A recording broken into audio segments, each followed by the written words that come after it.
अस्सलाम वालेकुम नाज़रीन, आपको खुशामदीद कहेंगे। पाकिस्तान टेलीविजन न्यूज़ की खुसूसी ट्रांसमिशन मेरा घर मेरी जन्नत, घर रहिए महफूज रहिए में मैं हूँ समीना राना और मेरे साथ तशरीफ़ रखते हैं सीनियर एंकर पर्सन, सीनियर तज्ज़ियाकार, सीनियर सहाफ़ी इम्तियाज़ गुल साहब। अस्सलाम वालेकुम सर, कैसे हैं आप? खैरियत से हैं? इम्तियाज़ साहब, आज इस ट्रांसमिशन में सबसे जो एक अच्छी खबर जिसने मेरे दिल को बड़ा खुश किया और यकीनन हर पाकिस्तानी इंक्लूडिंग यू सब ही खुश हुए होंगे, आज हमने देखा कि एहसास टेलीथॉन का जो इनेकाद किया गया उसमें दिल खोल कर लोगों ने जिस तरह से एहतियात दिए इस मुश्किल की घड़ी में, ये जज्बा काबिल तहसीन है यकीनन। और हर मुश्किल की घड़ी में हमने देखा कि पाकिस्तानी कौम जो है वो यकजा हुई, साथ साथ खड़ी रही। और ख़ासतौर पर जब अतिया देने की बात करें, खैरात देने की बात करें, सदका देने की बात करें, अपने मुसलमान बहन भाइयों की इमदाद की बात करें, तो पाकिस्तानी कौम कभी किसी मुश्किल घड़ी में पीछे नहीं हटी। इस पर भी हम बात करेंगे, लेकिन आपकी इजाज़त से कुछ जो आज के फैक्ट्स एंड फिगर हैं वो मैं शेयर कर लूँ अपने नाज़रीन के साथ। मुल्क भर में नाज़रीन जो कोरोना के केसेस हैं वो बढ़ते जा रहे हैं। आज की जो तादाद है, मुतासिर अफराद की तादाद 10,811 हो गई है। 228 अफराद जाँ बहक हैं, 2,337 मरीज सेहतयाब हैं। दुनिया की सूरत हाल के हवाले से भी बात करेंगे।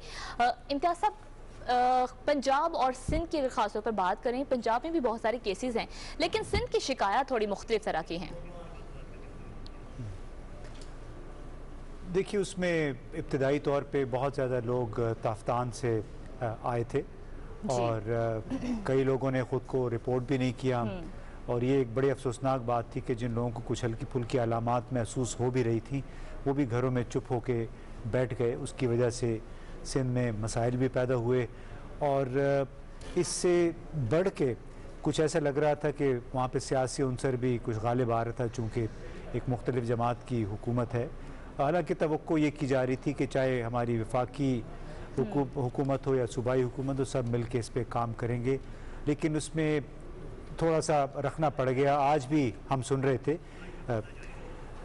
लेकिन मेरा अपना ख्याल है कि हम इस पर तबसरा करने की बजाय बेहतर है कराची चलते हैं। वकार भट्टी साहब सहाफ़ी हमारे साथ इस वक्त। इम्तियाज़ साहब, अभी उनसे राब्ता प्रोड्यूसर सब कर रहे हैं, जैसे ही राब्ता हमारा होगा वकार भट्टी साहब से तो हम ताज़ा तरीन जो सिंध की सूरत हाल है वहाँ पर जो ख़ासतौर पर इम्तियाज़ साहब जिस जानिब आपने इशारा किया कि ये उम्मीद की जा रही थी कि मिल मिलाकर इस वबा से निमटने के लिए लोगों की जानें बचाने के लिए कोशिश की जाएगी, लेकिन हमने देखा कि सारी सूरत हाल थोड़ी मिस हैंडल हुई। लेकिन अगर हम बात करें हुकूमती इक़दाम की, इम्तियाज़ साहब, तो हमने देखा है कि आज भी वज़ीर आज़म इमरान खान जब टेलीथॉन में गुफ्तगू कर रहे थे तो उन्होंने ये कहा कि इस इमदाद का जो एक बड़ा हिस्सा है वो सिंध में तकसीम किया गया है बगैर किसी इस चीज़ को रखने के कि कोई सियासी पहलू मद्देनजर रखा जाए। सिर्फ ये देखा गया कि कहाँ ज़रूरतमंद ज़्यादा हैं तो सिंध में ये इमदाद ज़्यादा जो है वो दी गई है। जी इम्तियाज़ साहब। जी बिलाशुबा काफ़ी सारा सामान वहाँ पहुँचाया गया, बल्कि NDMA की तरफ से एक ये भी बयान आया था कि जब हमने इब्तदाई तौर पे सामान भेजा और फिर भी उसके बावजूद शिकायतें सुनने को मिली, तो जितने हमने निशानदेही की थी अस्पतालों की उनको फिर यहाँ से बराह रास्त सामान भेजा गया है, अगरचे नौबत इस तक नहीं आनी चाहिए थी।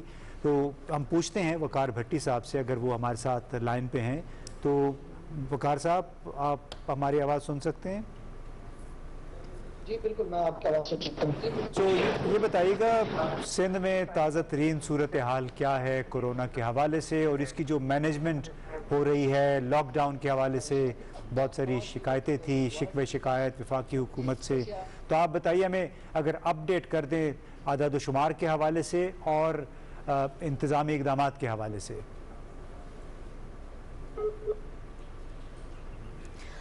वकार भट्टी साहब तक शायद हमारी आवाज़ नहीं पहुंची, दोबारा से उनसे रब्ता करने की कोशिश कर रहे हैं। जैसे ही रिकनेक्ट होता है यही सवाल दोबारा से इम्तियाज़ साहब ने जो पूछा दोबारा उनसे लगता है कि आज उनके साथ हमारी ये बातचीत किस्मत में नहीं है, लेकिन कोशिश हम जारी रखेंगे कि वहाँ पे जो लेटेस्ट सिचुएशन है उस बारे में जान सकें। इम्तियाज़ साहब, जिस तरह से हम वहीं से कंटिन्यू करेंगे, जैसे मैं बात कर रही थी कि बग़ैर किसी इस इम्तियाज़ को बालाए ताक रखते हुए कि वहाँ पर हम देखते हैं कि इमरान खान साहब ने खुद जिक्र किया कि वहाँ सिंध में हमारी हुकूमत नहीं, लेकिन सबसे ज़्यादा जो रकम है वो हमने इमदाद की मद में सिंध में आवाम को फराहम की। तो फिर इस तरह की शिकवे शिकायत सामने आना क्या आप समझते हैं इस सिचुएशन में मुनासिब बात है?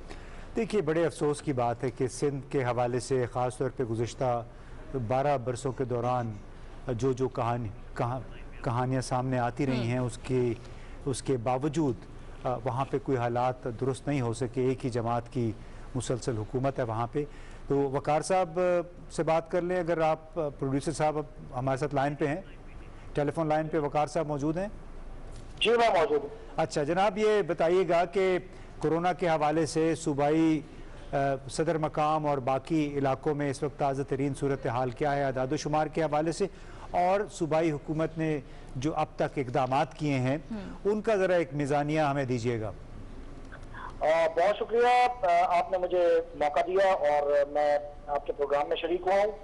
देखिए, मैं एक हेल्थ रिपोर्टर हूँ और सेहत की खबरों की जो है वो रिपोर्टिंग करता हूँ। तो पॉलिटिक्स असाइड, सिंध में सूरत हाल ये है कि इस वक्त कुछ 3,500 से ज़ायद केसेस सामने आ चुके हैं और आज के दिन जो है वो 289 केसेस आ जाए हैं, जिनमें से 202 केसेस कराची के हैं। तो सिंध में सूरत हाल बहुत तेजी से खराब होती जा रही है। पिछले 5 दिनों में यहाँ पे केसेस की तादाद डबल हुई है। सिंध में जो है वो जाँ बाक होने वाले अफराद की तादाद भी 70 से ज़ायद हो गई है। जहाँ तक इक़दाम का ताल्लुक है तो मैं ये कहूँगा कि सिंध हुकूमत ने अभी तक बहुत अच्छे इक़दाम किए हैं। किस लिहाज से? देखिए, सबसे पहले जब मुल्क में ये कोरोना की वबा पहला केस आया था 26 फरवरी को, तो उस वक्त जो टेस्टिंग की फैसिलिटी थी वो पूरे मुल्क में या तो सिर्फ NIH इस्लामाबाद में थी या फिर आगा खान अस्पताल कराची में ये मुहैया की गई थी। और उसके बाद जो है कराची में इस वक्त 10 ऐसी फैसिलिटीज हैं। आज भी कराची यूनिवर्सिटी का जो इंटरनेशनल केमिकल सेंटर है वहाँ पे भी सिंध हुकूमत ने उनको सपोर्ट किया और वहाँ पे टेस्टिंग की फैसिलिटी शुरू हो गई है। 800 टेस्ट करने की उनकी फैसिलिटी शुरू हुई है। बायोसेफ्टी लेवल 3 की उन्होंने लैब बनवा ली है। कल जो है वो जिना अस्पताल, जो हमारा सबसे बड़ा अस्पताल है कराची का, सिंध का जिना पोस्ट ग्रेजुएट मेडिकल सेंटर, वहाँ पे टेस्टिंग की फैसिलिटी शुरू हो गई है। तो यहाँ पे टेस्टिंग की सहूलतें बढ़ रही हैं। आइसोलेशन सेंटर्स कायम हो रहे हैं। मुल्क का सबसे बड़ा फील्ड आइसोलेशन सेंटर जो है वो एक्सपो सेंटर कराची में कायम कर दिया गया है। लेकिन ये चैलेंज बहुत बड़ा है। ये चैलेंज इतना बड़ा है कि सिंध हुकूमत के अकेले की बस की बात नहीं लग रही इसको कंटेन करना। पूरी दुनिया में कहीं भी ये कंटेन नहीं हो पा रहा। बिल्कुल वकार आप ठीक कह रहे हैं कि पूरी दुनिया में इस वक्त सूरत हाल बड़ी ही तशवीशनाक सी है। खासतौर पर सिंध की अगर बात करें, जिस तरह से कहा जा रहा है कि जो मई है अगले 3-4 हफ्ते पाकिस्तान के लिए मुश्किल हो सकते हैं। जैसे आप हेल्थ बीट को भी कवर करते हैं, मैं ये जानना चाहूंगी कि अगर खुदा ना खास्ता सूरत हाल खराब होती है, ज्यादा मरीज आते हैं सिंध के अस्पतालों में, तो क्या अस्पतालों के पास इतना तिब्बी सामान मौजूद है, क्या कैपेसिटी इतनी है कि वो इस सिचुएशन को हैंडल कर सकें?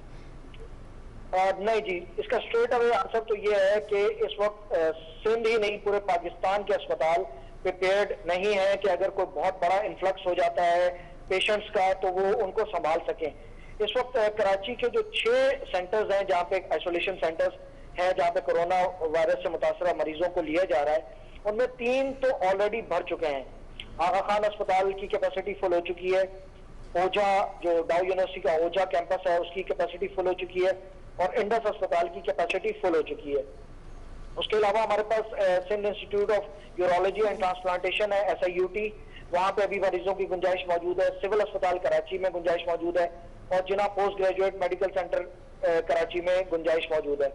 इसके अलावा जो हमारा फील्ड आइसोलेशन सेंटर है कराची का एक्सपो सेंटर में, उसमें उसको एक्सपेंड किया जा सकता है, उसमें मजीद मरीज रखे जा सकते हैं। यानी ऐसा लग रहा है कि रफ्ता रफ्ता हालात उसी तरफ जा रहे हैं जिस तरफ इंतबाह किया जा रहा था बार बार वफाकी हुकूमत की तरफ से भी, सूबाई हुकूमत की तरफ से भी, कि खुदा के लिए एहतियात करें, अगर आपको कोई मसला है तो ज़रूर आप डॉक्टर से रुजू करें।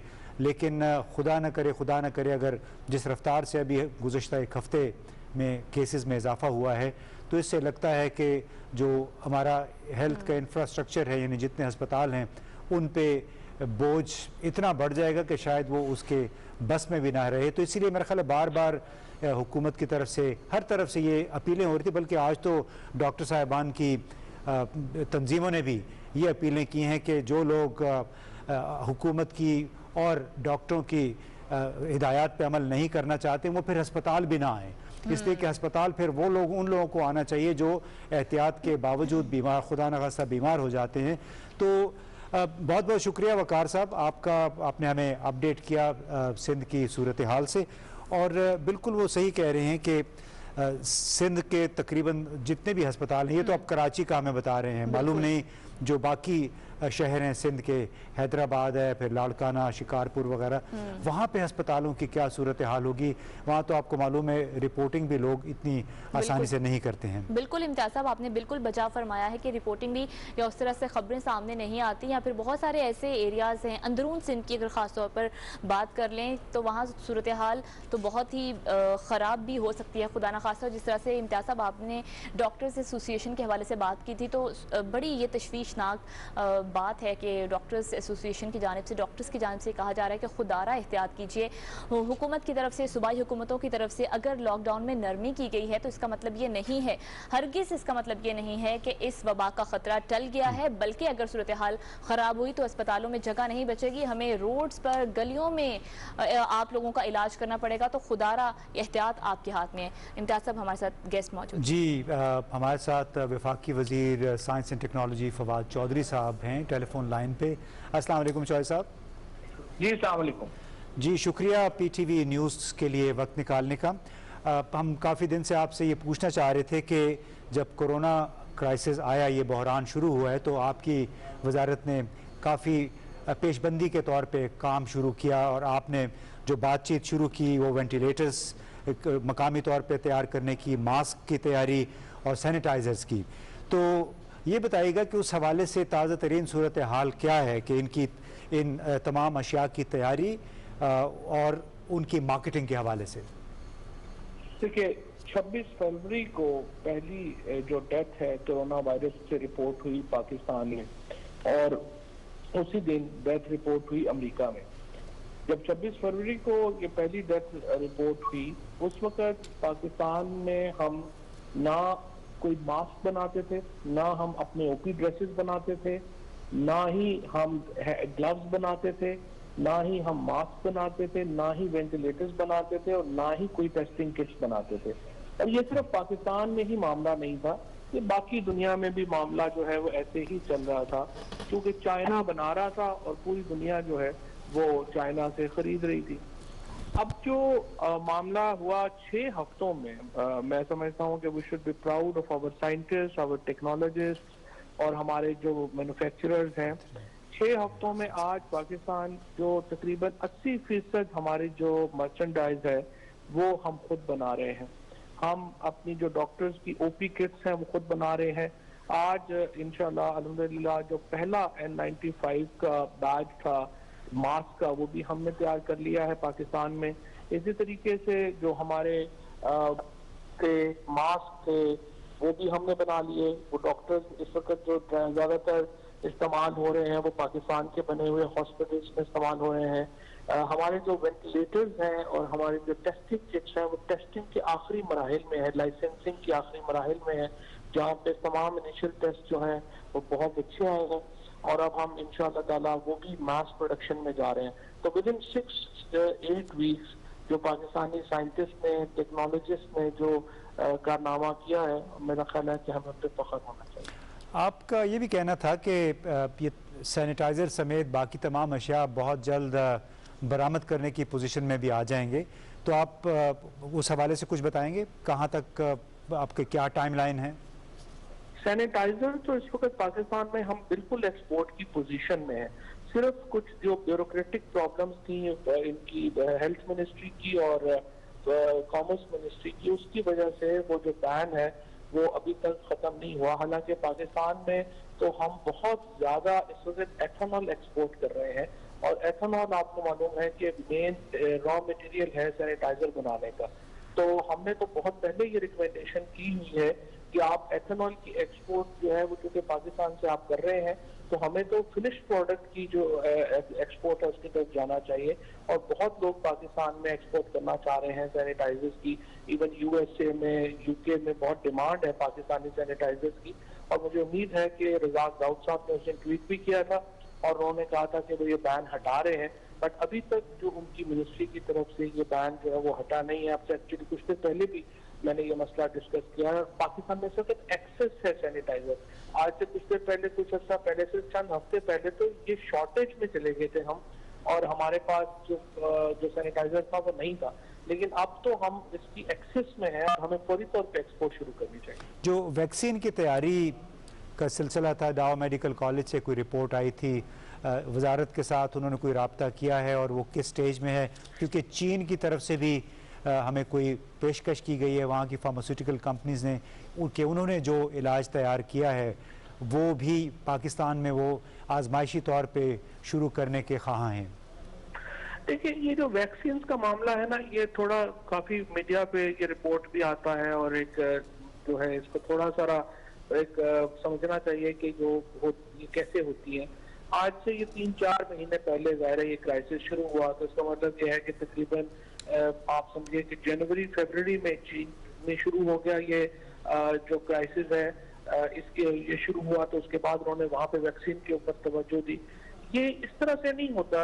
आजकल की दुनिया में ज्यादातर मुल्क जो है वो इसके ऊपर मुश्तरका काम करते हैं, लिहाजा इस वक्त दुनिया में 60 के करीब एक ग्रुप्स हैं, साइंटिफिक ग्रुप्स हैं जो मुख्तलिफ मुल्कों के साथ जुड़े हुए हैं, और वो साइंटिफिक ग्रुप इसके ऊपर काम कर रहे हैं। उनमें से 43 ग्रुप्स हैं जो वैक्सीन की तैयारी के ऊपर काम कर रहे हैं, 16 ग्रुप हैं जो एंटीबॉडीज के ऊपर काम कर रहे हैं।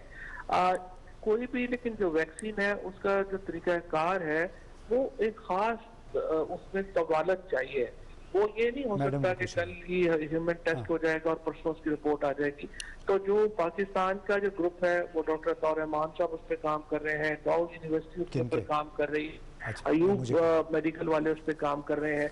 ये तमाम ग्रुप जुड़े हुए हैं एक इंटरनेशनल कोऑपरेशन में। तो ये हमारा जो कोऑपरेशन है वो चीन के साथ भी है, हमारा कोऑपरेशन जर्मनी के साथ भी है और मुल्कों के साथ भी है।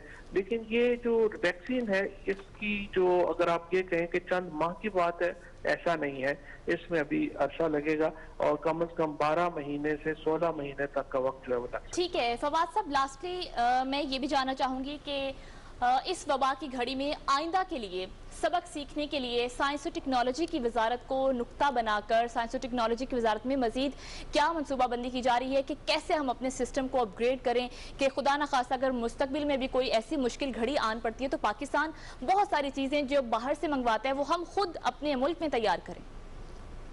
देखिए, ये तो बड़ा मुश्किल है इसको ऐसे कहना, प्रिडिक्ट करना कि हम जो चीजें मुल्क से बाहर है तो हम बनाना शुरू करते हैं। कोई भी मुल्क आजकल की दुनिया में हर चीज खुद नहीं बनाता है, और आप एक स्पेशलाइजेशन होती है मुल्कों की, एक दूसरे के ऊपर डिपेंडेंस होती है, और उससे एक मईशत का एक साइकिल चलता है पूरी दुनिया में। जो ये वबा है या इसका साथ कुछ भी हो, आपको अपने ओवरऑल एक जो हेल्थ सिस्टम है उसको इम्प्रूव करना है, और रिसर्च एंड डेवलपमेंट जो है वो एक अहम हिस्सा होता है किसी भी मुल्क की तरक्की का, चाहे वो सेहत की तरक्की हो, मईशत की हो, किसी भी हो, उसमें आपको R&D करनी पड़ती है। पाकिस्तान इस वक्त गो से मौजूदा हुकूमत आई है, प्राइम मिनिस्टर साहब की मेहरबानी से साइंस और टेक्नोलॉजी के बजट में हमने 600% इजाफा किया है। लेकिन आप ये बात ध्यान में रखिएगा कि ये हुकूमत जब आई थी तो 2007 में परवेज मुशर्रफ साहब के दौर में हम 0.67% अपना R&D पे खर्च कर रहे थे, लेकिन 10 सालों में बजाय इसके कि हम अपना बजट बढ़ाते, हम उसको 0.24% पे ले आए। Pakistan was probably the only country in the world जहाँ साइंस और टेक्नोलॉजी का बजट आधा कर दिया गया बढ़ाने के बजाय। तो आप आजकल की दुनिया में तो अफोर्ड ही नहीं कर सकते कि आप साइंस और टेक्नोलॉजी को इस तरह से इग्नोर। ठीक है जी, बहुत शुक्रिया फवाद चौधरी साहब, विफाकी वजीर साइंस और टेक्नोलॉजी इस वक्त हमारे साथ मौजूद थे। अगले मेहमान की तरफ जाना है, लेकिन एक अच्छी खबर जो उन्होंने अभी हमें और हमारे नाज़रीन को बताई है कि पाकिस्तान में आज पहला N95 मास्क भी बन गया है और वेंटिलेटर्स भी तैयारी के मरहले में है। इसके अलावा टेस्टिंग किट्स जो हैं उसकी तरफ भी तवज्जो दी जा रही है ताकि ज़्यादा से ज़्यादा टेस्टिंग कैपेसिटी हमारी बढ़ जाए। जी इम्तियाज़ साहब। जी हमारी चीन में हम सफ़ीर हैं नगमाना हाशमी साहिबा, बड़ी सरगर्मी से उन्होंने काम किया है गुज़श्ता 4-5 महीने के दौरान।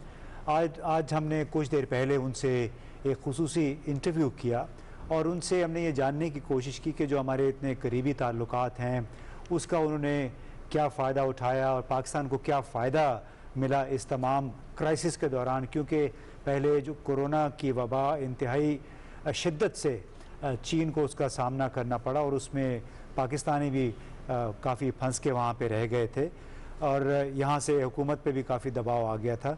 तो हमने उनसे एक पहला ये सवाल पूछा कि चीन में जो पाकिस्तानी तालिब इल्म हैं, कई हज़ार और ताजिर मौजूद थे दिसंबर में जब ये वबा का इंकशाफ हुआ पहली मरतबा कोई 12-13 दिसंबर को, तो उनकी देखभाल के लिए और उन्हें वतन वापस पहुंचाने के लिए पाकिस्तानी सफारत खाने ने नगमाना हाशमी साहिबा की क़यादत में क्या किया, क्योंकि इब्तिदा में प्रेशर बहुत ज़्यादा आ गया था। सबसे पहले तो मैं आपकी बहुत शुक्रगुजार हूँ कि आपने मुझे अपने प्रोग्राम में मदऊ किया। यहाँ हमारे चीन में तकरीबन कमोबेश 28,000 पाकिस्तानी तुलबा हैं और उसके अलावा कमोबेश 15,000 और पाकिस्तानी हैं जो मुख्तलिफ इदारों में काम करते हैं, बिजनेस करते हैं, ट्रेडर्स हैं। तो हमारी यहाँ बहुत बड़ी तादाद में कम्युनिटी मौजूद थी और सबसे अहम बात इसमें ये थी कि वुहान में जो इस वबा का एपी सेंटर था उसमें कम से कम हमारे 700 के करीब यंग तलबा और तालिबात तालीम हासिल कर रहे हैं और हुबे प्रोविंस में हमारे कम से कम 1300-1400 कम्युनिटी के मेंबर्स हैं। सो उस वक्त हमारा सबसे अहम फ़र्ज तो ये था कि हम उनसे कांटेक्ट करते, उनको हौसला देते, उनकी मदद करते, ख़ास तौर पे स्टूडेंट्स की जो कि यंग हैं। बहुत सारे स्टूडेंट्स हमारे घबरा गए, कुछ परेशान हो गए, कुछ मेंटली भी अपसेट थे। हमारे ज़्यादातर तुलबा और तालिबात ने अल्हम्दुलिल्लाह बड़ी बहादुरी से इस वायरस का, इस लॉकडाउन का, क्वारंटीन का मुकाबला किया, लेकिन फिर भी दुकानें बंद थी, कंप्लीट लॉकडाउन था। तो हमने उस मौके पे भरपूर अपनी कम्युनिटी की मदद की। मुझे ये बड़ा इत्मीनान होता है आपको बताते हुए कि वाकई चीन ने पाकिस्तानियों को अपने बच्चों की तरह रखा और अल्हम्दुलिल्लाह चीन में 28,000 स्टूडेंट्स और 15,000 हमारे बाकी कम्युनिटी मेंबर्स में से कोई एक भी कोरोना वायरस का शिकार होके हलाक नहीं हुआ। अच्छा, इस दौरान एक और सवाल भी ये पैदा होता रहा कि कोरोना बहरान का क्या पाकिस्तान और चीन के ताल्लुकात पे कोई असर पड़ सकता है या नहीं, बल्कि ख़ास तौर पे अमरीकी और कुछ यूरोपीय ममालिक इस बात पे शाकी हैं कि चाहे जो मर्ज़ी हो जाए पाकिस्तान और चीन के ताल्लुकात वैसे ही रहते हैं और चीन शायद पाकिस्तान पे कुछ ज़्यादा ही मेहरबान है। तो हमने सफ़ीर साहिबा से यही पूछा कि आप ये बताइए कि आखिर इस ताज़ा तरीन बहरान से हमारा ताल्लुक़ चीन के साथ मुतासिर तो नहीं हुआ? देखिए, जो पाकिस्तान और चीन के ताल्लुकात हैं, उनकी जो नौयत है, उनकी जो हिस्ट्री है, तारीख है, उसका आप किसी भी और मुल्क के साथ मुआवजा नहीं कर सकते, इसलिए कि ये एक बहुत स्पेशल ताल्लुक है। ये पिछले 70 साल में दोनों ममालिक की लीडरशिप ने इसको बहुत मेहनत से इस मकाम तक वो लेके आए हैं कि आज हम इसको all weather strategic cooperative partnership कहते हैं।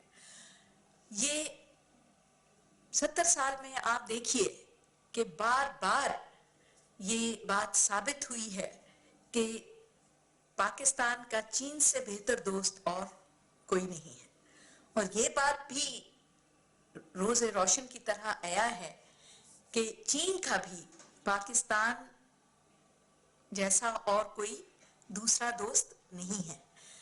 पिछले 70 साल में बहुत सारे मुश्किल वक्त आए, चीन पे भी आए, पाकिस्तान पे भी आए और उन सारे अदवार में आप देखिए कि हम एक दूसरे के साथ बहुत मजबूती से खड़े रहे और उन हालात का हमने सामना किया, चाहे वो जलजला था, चाहे सैलाब था, चाहे वायरस थे। और अब भी आप देखिए कि जब ये वायरस चीन में फैला तो उस वक्त काफी दुनिया से चीन पे बहुत तनकीद हो रही थी। और आपने बिल्कुल दुरुस्त कहा कि उसमें बहुत सारे जनूबी एशियाई मुल्क भी शामिल थे, लेकिन पाकिस्तान को भरपूर ये कॉन्फिडेंस था कि हमारे चाइनीज दोस्त, चाइना की लीडरशिप, चाइना के लोग हमेशा की तरह इस आजमाइश में भी पूरे उतरेंगे और वो जरूर ये जो पीपल्स वॉर अगेंस्ट कोविड-19 है, इसका भरपूर तरीके से मुकाबला कर पाएंगे। इसीलिए आपने देखा कि हमने एक बहुत मुश्किल फैसला किया कि हमने यहाँ से ना अपने कम्युनिटी के किसी फर्द को रिपैट्रिएट किया और ना ही अपने स्टूडेंट्स को यहाँ से रिपैट्रिएट किया। और ये एक बहुत बड़ा सिग्नल ऑफ सपोर्ट था हमारा चाइना के लिए। और इसी तरह जब सारी दुनिया चाइना को आइसोलेट करना चाह रही थी और यहाँ कोई डेलीगेशंस या लीडर्स नहीं आ रहे थे, तो आपने देखा कि प्रेसिडेंट शी के इनविटेशन पे प्रेसिडेंट अलवी यहाँ तशरीफ लाए और एक बहुत ही इम्पोर्टेंट और बहुत ही सक्सेसफुल स्टेट विजिट जो है उसको कोविड-19 के दौरान ही ऑर्गेनाइज किया गया। और hats off to our Chinese friends कि उन्होंने बहुत ही मुश्किल वक्त में बहुत अच्छा एक विजिट कराया और उसके बड़े अच्छे नताइज भी सामने आए। और हमारी तरफ से ये एक बहुत बड़ा अगेन सिग्नल था of support and solidarity for our Chinese friends. जी बिलाशुबा एक बहुत एक मजबूत इशारा था पाकिस्तान और चीन की दोस्ती का। तो इसके अलावा आपको मालूम है जो जैसे सफ़ीर साहिबा ने कहा कि कई ममालिक ने पाकिस्तान को या चीन को आइसोलेट करने की, नहीं तनहा करने की कोशिश की, लेकिन वो नहीं हो सका। कुछ लोगों का ये भी ख्याल था कि शायद इसकी वजह से चाइना पाकिस्तान इकनॉमिक कॉरिडोर के मंसूबे भी मुतासिर हो सकते हैं। तो सफ़ीर साहब से हमने पूछा कि क्या वाकई ये खदशा दुरुस्त था? जैसे कि मैंने अभी आपको तफसीलन बताया है कि पाकिस्तान चीन के ताल्लुकात जो हैं वो कहा जाता है कि ये आयरन ब्रदर्स हैं और ये इतने मजबूत हैं कि इनको कोई चीज भी तोड़ नहीं सकती। और इस दफा जब प्रेसिडेंट अलवी यहाँ दौरे पे आए तो प्रेसिडेंट शी ने उन्हें कहा कि जैसे सोना आग में से गुजर के मजबूत और चमकदार हो जाता है, इसी तरह हर आजमाइश के दौर से गुजरने के बाद पाकिस्तान चीन दोस्ती और मजबूत हो जाती है। और ये कि पाकिस्तान ने भरपूर तरीके से इस बात को एक दफा फिर एग्जिबिट किया है कि मुश्किल वक्त में एक दूसरे का साथ देना ये इस फ्रेंडशिप का हॉलमार्क है। तो मेरे ख्याल से इस फ्रेंडशिप पे कोई या इस दोस्ती पे कोई मनफी असर तो नहीं हो सकता, बल्कि मुस्बत असर जरूर हुआ है। तो यहाँ एक अजीब सी बहुत पॉजिटिव एक इत्मीनान की लहर है और पूरा चीन जिसमें आम लोग शामिल हैं। तो आप अगर इनका रेडियो देखें, टीवी देखें, इनका सोशल मीडिया देखें, तो हर आदमी इस दोस्ती की मिसाल दे रहा है। और आज पाकिस्तान को जिस प्लेटफॉर्म पे आम चीनी आदमी ने रखा है, सिर्फ इस एक छोटी से जेस्चर की वजह से, उसकी आज चाहे प्रेसिडेंट शी हो चाहे आम चीनी हो, वो पूरी दुनिया में मिसाल देता है कि पाकिस्तान के पास चाहे थोड़ा था चाहे ज्यादा, बट जो कुछ था वो उसने अपने भाई की मदद के लिए दे दिया। बिलाशुबा इसमें कोई शक नहीं कि पाकिस्तान के पास जो कुछ था, यानी मास्क थे, मुश्किल हालात में वो तमाम तर चीन को बरामद कर दिए गए और इसकी वजह से आज भी तकरीबन तमाम चीनी माहिरीन, हुकाम, आम शहरी पाकिस्तान के ताउन के खासे शुक्रगुजार है और इसी वजह से अब बहुत बड़ी तादाद में, बहुत बड़ी मकदार में बहुत सारी अशिया चीन से पाकिस्तान को भेजी जा रही हैं, बल्कि चंद सौ चीनी मेडिकल माहिरीन भी इस वक्त पाकिस्तान में हैं और इसी जो यकजहती का एक मुजाहरा करने के लिए। और मेरा ख्याल है कि हम आपको वो एक खुसूसी पैगाम भी सुनवा सकते हैं जो चीन की कोशिशों के हवाले से चीन के सफ़ीर जनाब याओ जिंग ने गुज़िश्ता रोज़ यहाँ पे ट्विटर के ज़रिए पाकिस्तान में पाकिस्तानी दोस्तों को सुनवाया। तो अगर आप, मेरा ख्याल है कि पहले नहीं, ठीक है, वो अभी कुछ हम ये टेक्निकल कुछ मसले आ रहे हैं, तो मेरा ख्याल है ब्रेक ले लेते हैं और ब्रेक के बाद आप गुफ्तगू का सिलसिला फिर यहीं से दोबारा शुरू करेंगे।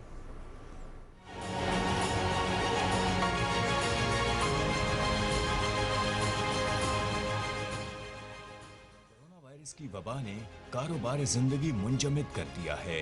अपने खानदान के कफील दिहाड़ीदार सबसे ज्यादा मुतासिर हुए हैं। ये वक्त है गरीब परवरी के जज्बे की हामिल कौम के जज्बा इत्तेफाक और अज़्मे एसार के इम्तिहान का। हुकूमत की काविशों के दस्तो बाजू बने। आप मंदरजा झैल बैंक अकाउंट में ऑनलाइन रकम मुंतकिल करके या अपने मोबाइल से 6677 पर मैसेज करके 20 रुपए अतिया कर सकते हैं। आए वज़ीर-ए-आज़म पाकिस्तान के एहसास प्रोग्राम का हिस्सा बने। मदद करें पाकिस्तान की, हम कदम बने अपने रहबर के। एहसास कीजिए, इमदाद कीजिए।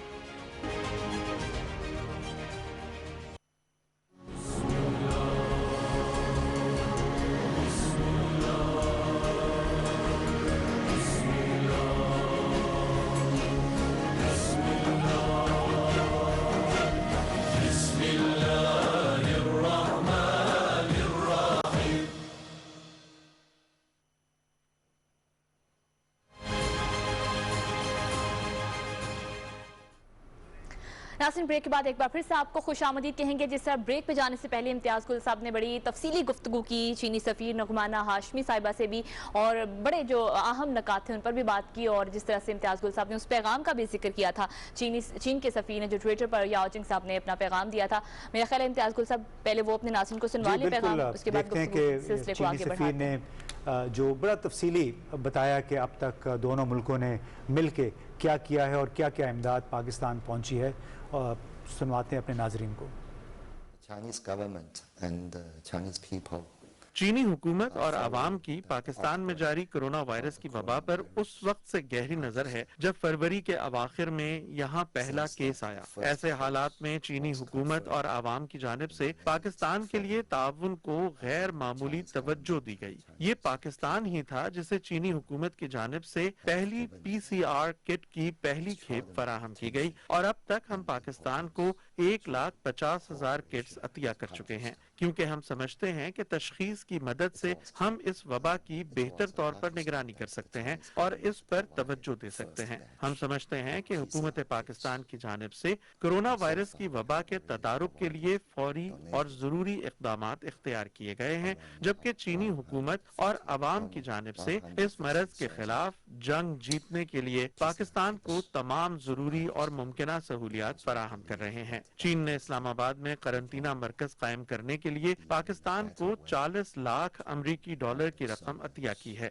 इसके अलावा चीनी हुकूमत पाकिस्तान को अब तक 30 लाख तिब्बी मास्क, 5 लाख N95 मास्क और 200 वेंटिलेटर्स भी फराहम कर चुकी है। इसके अलावा चीनी हुकूमत पाकिस्तान को चीन से इस वबा से मुताल्लिक तिब्बी अशिया की खरीदारी में भी मुआवनत फराहम कर रही है। इसके अलावा चीनी हुकूमत तिब्बी माहिरीन की टीम भी पाकिस्तान भेज चुकी है, जिसने 3 हफ्ते कयाम के दौरान इस्लामाबाद, सिंध और पंजाब के अलावा खैबर पख्तूनख्वा के मुख्तलिफ इलाकों का भी दौरा किया। इस टीम ने सूबाई सतह पर वबाई अमराज के तिब्बी माहिरीन के साथ मुतअद्दिद मुलाकातें की और उन्हें कोरोना वायरस की तशखीस और इलाज के हवाले से मशावरत फराहम की। इन चीनी माहिरीन ने पाकिस्तान में इस वबा के इलाज और तदारुक की सलाहियतों में इजाफे के हवाले से भी मशावरत फराहम की। चीन के मुतअद्दिद इदारे भी चीनी हुकूमत के साथ मिलकर कोरोना वायरस के खिलाफ पाकिस्तान की मुहिम में भरपूर मुआवनत फराहम कर रहे हैं। चीनी इदारे, सिविल सोसाइटी और गैर सरकारी तंजीमें इस वबा के आगाज ही से चीन में कायम पाकिस्तानी सिफारत खाने और कौंसल खाने की वसातत से इस्तेमाल शुदा तिब्बी आलात अतिया कर रही हैं। नासिन, आप ये पैगाम मुलाहिजा कर रहे थे जो कि ट्विटर पर जारी किया गया मिस्टर याजिन की जानिब से, जो कि चीनी सफ़ीर हैं पाकिस्तान में, और इम्तियाज़ साहब उन्होंने उन तमाम बातों का जिक्र किया है इस पैगाम में, जिस तरह से आप भी बात कर रहे थे नगमाना हाशमी साहिबा से, जिन इक़दाम के हवाले से कि पाकिस्तान और चाइना की जो दोस्ती है, जो ताल्लुकात हैं, वो वक्त गुजरने के साथ साथ मज़ीद मजबूत से मजबूत तर होते जा रहे हैं। और इसका अमली मुज़ाहिरा एक बार फिर इस मुश्किल की घड़ी में देखने में आया, जिसका जिक्र मिस्टर याजिन ने भी किया कि पाकिस्तान को किट्स फराहम की जा रही हैं, तिब्बी सामान फराहम किया जा रहा है, PCR की खेप पाकिस्तान को दी जा रही है और तौर तिब्बी अमला पाकिस्तान को दिया जा रहा है जो कि पाकिस्तानी डॉक्टर्स को ट्रेन कर सके।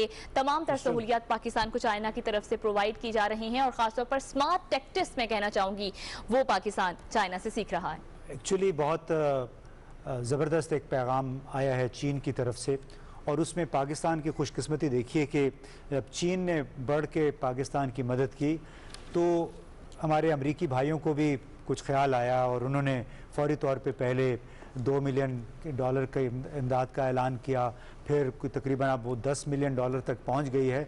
और दिलचस्प बात यह है कि इस बहरान की वजह से अमरीकी सदर और हमारे वज़ीर आज़म के दरमियान ताल्लुकात भी मज़ीद बेहतर हुए हैं। गुज़िश्ता रोज़ बात हुई थी अमरीकी सदर ट्रंप की और हमारे वज़ीर आज़म की, और उसमें उन्होंने अमरीकी सदर ने वादा किया कि वो पाकिस्तान के साथ इमदाद का सिलसिला जारी रखेंगे।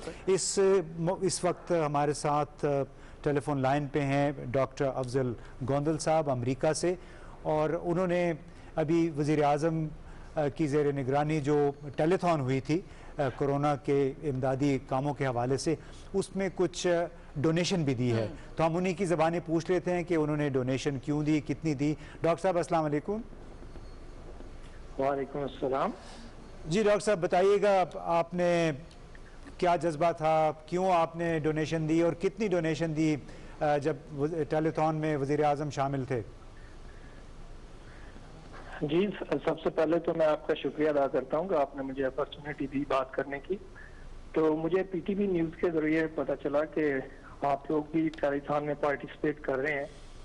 तो लेट मी मेक क्लियर कि जो है वो डोनेशन हमारी सारी जो कम्युनिटी है टल्सा ओक्लाहोमा USA, जो मेरे इधर डॉक्टर साहबान दोस्त हैं और जो नॉन मेडिकल के लोग हैं जिसमें IT के भी दोस्त हैं, दूसरे भी हैं, तो मैंने उन सबसे रिक्वेस्ट की कि हमें जो है वो इसमें पार्टिसिपेट करना चाहिए। तो माशाल्लाह वो सारे बड़े एक्साइटेड थे और within 24 hours we could raise $10,000। तो सबकी जो है ना वो बीच में पार्टिसिपेशन है। तो उसकी रीज़न तो यही है कि हम जो है वो ज़ाहिर है इधर भी वर्ल्ड है कोरोना वायरस की वजह से, लेकिन पाकिस्तान से सबकी एफिलिएशन है, मोहब्बत है, हमारी फैमिलीज हैं और सारे पाकिस्तानियों के लिए जो है ना वो हम फिक्रमंद होते हैं। तो जब हमने सुना तो we wanted to do our best. तो ये बताइए कि अब ये बताइए कि अमेरिका में तो पाकिस्तानी डॉक्टर्स और IT प्रोफेशनल्स माशाल्लाह बड़ी ज़बरदस्त पोजीशन में हैं, तो क्या उम्मीद रखनी चाहिए कि ये तमाम प्रोफेशनल्स अपनी एसोसिएशंस के ज़रिए इस हवाले से अपना मज़ीद कोई कंट्रीब्यूशन भी करेंगे आने वाले महीनों में, हफ्तों में? जी बिल्कुल, जिन लोगों को मैंने अप्रोच किया है उनमें से मेजॉरिटी लोग ऑलरेडी जो है वो थ्रू डिफरेंट चैनल्स डोनेशन दे चुके थे, कुछ ऑनलाइन, कुछ थ्रू डिफरेंट ऑर्गेनाइजेशंस, वो सारे जो है वो उस पर पार्टिसिपेट कर रहे थे। लाइक फॉर एग्जांपल जो अपना है all Pakistani federation of north America, वो अपने तौर पे जो है ना वो अपने फोरम पे डोनेशन भी दे रहे हैं, अपनी हर तरह की हेल्प ऑफर कर रहे हैं। एंड एवरीवन इंडिविजुअल लेवल पे भी और डिफरेंट ऑर्गेनाइजेशन भी कमिटेड है तो they will continue their support इंशाल्लाह फॉर पाकिस्तानी पीपल। ठीक है, डॉक्टर अफजल गोंदल, आपकी मौजूदगी का फ़ायदा उठाते हुए मैं आपसे ये भी जानना चाहूँगी, आपने पाकिस्तानी बहन भाइयों की इमदाद के लिए ये डोनेशन किया एहसास टेलीथॉन में। अमेरिका पे भी मुश्किल कड़ी है, बहुत मुश्किल वक्त है, अमेरिका भी इस वबा की लपेट में है, वहाँ भी बहुत बड़ी तादाद में पाकिस्तानी कम्युनिटी मौजूद है। ये फरमाइएगा कि क्या यही जज्बा आपका वहाँ पर भी है, पाकिस्तानी कम्युनिटी की भी देखभाल की जा रही है, वो पाकिस्तानी हमारे वहाँ जो मुश्किल में हैं या वबा का शिकार हो गए हैं, क्या उनके लिए भी कुछ किया जा रहा है आपकी कम्युनिटी की तरफ से? जी बिल्कुल, हम लोकल लेवल पे भी हमारी जो इस्लामिक सोसाइटी ऑफ टल्सा है, टल्सा ओक्लाहोमा, वो भी ऑर्गेनाइजेशनल लेवल पे भी अपने सारे जो हमारी कम्युनिटी के लोग हैं उनको डिफरेंट तरह से हेल्प ऑफर कर रहे हैं इन फॉर्म ऑफ कैश। उनको जो है ना वो अगर किसी तरह की और हेल्प की जरूरत है, कोई जो है एनी काइंड ऑफ हेल्प में चाहिए, उनको जो है वो वॉलंटियर बेसिस पे उनको हम खुद जो है ना वो अप्रोच करके उनकी हेल्प कर रहे हैं। और इन एडिशन टू दैट जो हमारे नॉन मुस्लिम कम्युनिटी मेंबर जिनकी हैं इधर, जिनकी जॉब चली गई है कोरोना वायरस पेंडेमिक की वजह से, उनकी भी हेल्प हम जो है ना वो इंडिविजुअल लेवल पे भी कर रहे हैं और ऑर्गेनाइजेशनल लेवल। ठीक है जी, बेहद शुक्रिया। डॉक्टर अफजल गोंदल इस वक्त हमारे साथ मौजूद थे अमेरिका से और बता रहे थे कि क्या जज्बा वो रखते हैं अमेरिका में अपनी पाकिस्तानी कम्युनिटी के लिए, इंसानियत के लिए, और इसी जज्बे के तहत उन्होंने डोनेशन भी दी आज एहसास टेलीथॉन में। इम्तियाज साहब जी, अभी हमारे पास एक और पैगाम है, अच्छी एक रिपोर्ट है लंदन से। हमारे तोहा कुरैशी साहब हैं, ये चेयरमैन हैं forum for international relations development, ये फिलंथ्रॉपी में भी रहे हैं और काउंटर रेडिकलाइजेशन के हवाले से इन्होंने काफ़ी काम किया है। वहाँ इस वक्त एक ट्रस्ट भी चला रहे हैं जो कि कम आमदनी वाले और बेघर लोगों के लिए हुकूमत के ताउन से लोगों को घर फराहम करता है। तो उन्होंने एक खुसूसी पैगाम भेजा, एक अपडेट हमें दिया है कि बरतानिया में इस वक्त कोरोना की वजह से क्या सूरत हाल है, कुछ शकूक व शुबहात भी कभी उन्होंने इजहार किया है। तो आइए सुनते हैं तो कुरैशी साहिब की ज़ुबानी कि उनका मौजूदा सूरत हाल पे क्या मौक़िफ़ है।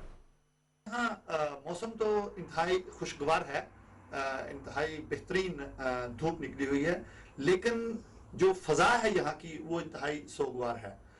मैं समझता हूँ कि कोरोना के हवाले से जो हुकूमती अदाद शुमार हैं उसके मुताबिक 18,000 इस वक्त अमवात हो चुकी हैं, लेकिन फाइनेंशियल टाइम्स के मुताबिक तकरीबन जो ये अमवात हैं कोरोना से रिलेटेड ये 40,000 के करीब हैं, यानी कि double the amount which government has told the people. यहाँ हमें देखना ये है कि ये 40,000 अमवात कैसे हुई हैं। उसमें एक तो हुकूमत अपने अदाद शुमार में उन लोगों को शामिल नहीं कर रही जो ओल्ड होम्स और केयर होम्स में वफात पा रहे हैं, या ऐसे लोग जिनको एम्बुलेंस की शॉर्टेज की वजह से अस्पताल तक नहीं पहुंचाया जा सका क्योंकि कोरोना की वजह से एम्बुलेंसेस बिजी हैं, या ये है कि अस्पताल में बेड्स अवेलेबल नहीं है कोरोना की वजह से, तो वो लोग अस्पताल में दाखिल नहीं हो सकते, तो वो घरों में ही अमवात हो रही हैं। तो ये चीज हमारे लिए एक बहुत बड़ा एक अलमिया है। दूसरा यहाँ एक अहम नुकता निकलता है कोरोना के हवाले से कि वर्ल्ड हेल्थ ऑर्गेनाइजेशन ने तो 14 दिन की सेल्फ आइसोलेशन का कहा है, जबकि यहाँ पर बरतानिया में 7 दिन की सेल्फ आइसोलेशन का वो कहा जा रहा है। और जो हमारे टेस्ट्स हैं वो तकरीबन 12,000 इस वक्त किए जा रहे हैं, जबकि हमारी कैपेसिटी इससे 3 गुना से भी ज्यादा है। तो मेरी हुकूमत से यही एक गुजारिश होगी कि टेस्ट ज्यादा से ज्यादा किए जाएं। दूसरा, शॉर्टेज ऑफ जो पर्सनल प्रोटेक्टिव इक्विपमेंट है उसकी तरफ तवज्जो तो दी जा रही है, लेकिन उस लेवल की तवज्जो नहीं दी जा रही जिस तरह इसको देखना चाहिए कि अस्पताल में हमारी तादाद अमवात की डॉक्टर्स और नर्सेज की सबसे ज्यादा है इस वक्त। तो मैं ये समझता हूं कि हुकूमती इदारों को इसका सीरियसली नोटिस लेना चाहिए कि कई लोग ऐसे जो कोरोना की मर्ज का शिकार हैं वो अस्पताल में इसलिए नहीं जा रहे कि जब अस्पताल में डॉक्टर महफूज नहीं है, नर्सेज महफूज नहीं है, तो हम कैसे महफूज होंगे। तो इस तरफ भी एक खुसूसी तवज्जो देने की जरूरत है। हुकूमत की गैर संजीदगी का अंदाजा आप इससे लगा सकते हैं कि जब इटली ने लॉकडाउन का ऐलान कर दिया था और उस पर वो अमल पैरा हो रहे थे, तो हमारे बरतानिया में गैर संजीदगी की सूरत हाल ऐसी थी कि हमने फुटबॉल स्टेडियम के लिए 15,000 इटालियंस को बुला लिया और वो फुटबॉल आकर मैच के तमाशे बनकर फुटबॉल का मैच देख के चले गए। और 30,000 के करीब हमारी जो हॉर्स रेसिंग थी, जो घोड़ों की दौड़ थी, उस पर बंदे इकट्ठे बैठे हुए थे। और उसके बाद हमारे प्राइम मिनिस्टर ने इतनी गैर संजीदगी का मुजाहरा किया कि उन लोगों को जाकर मिले जो कोरोना का शिकार थे और उनसे हाथ मिलाया और टीवी पर आकर उसकी ये बोस्टिंग करते रहे। तो यही वजह है कि अब नए आदाद शुमार जो हमें नजर आ रहे हैं, जो नए हकायक जो हमें नजर आ रहे हैं, ये मामला लॉकडाउन का शायद 2021 तक जो है ये चला जाए। नासिन, आपने मुलाहिजा किया बरतानिया की सूरत हाल से हमें आगाह कर रहे थे ताहा कुरैशी। ये एक मैसेज इम्तियाज़ गुल साहब की जानिब से उनके साथ कॉन्वर्सेशन में रिकॉर्ड करवाया गया था।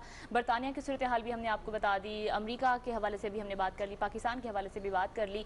नासिन, इस नशिस्त का वक्त ख़त्म हुआ चाहता है, यहाँ पर एक न्यूज़ ब्रेक लेंगे और न्यूज़ ब्रेक के बाद ये ट्रांसमिशन का सिलसिला इस तरह से जारी रहेगा और इस सिलसिले को इम्तियाज़ गुल साहब और रिजवान अली अहमद आगे बढ़ाएंगे। एक न्यूज़ ब्रेक, हमारे साथ रहेंगे।